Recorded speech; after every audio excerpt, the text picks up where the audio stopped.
Last year, staff and volunteers laid this hedge. The hawthorns and blackthorns were laid down and supported by stakes, which are held in place by binders.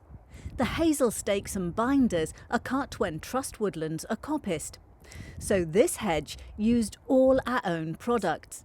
These thick hedges act as a windbreak for sheep and cattle in the pastures. The dense shrubby base of the hedge creates a wildlife corridor. This winter's plan was to extend the laid hedge. Here, Reserves Officer Dan Jacklin is using a traditional tool, a billhook. The stems are cut almost all the way through, leaving an intact section so that the hawthorn survives. Once Dan's cut just over 3/4 of the way through, the small tree can be laid down. This makes the bottom of the hedge nice and dense, maybe even sheep-proof in time. In spring, new growth will shoot up all along the hedgerow.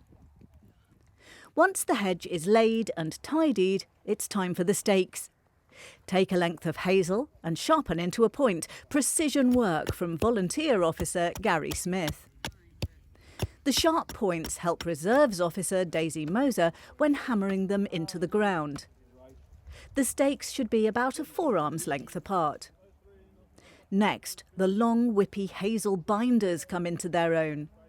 Weaving them takes a little careful planning and some strength, but you end up with a handsome and sturdy structure.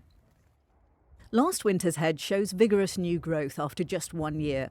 Come spring, there'll be flowers and nesting sites. Later, there'll be berries. Food and security for invertebrates, birds and small mammals. And those benefits have been doubled by this winter's work.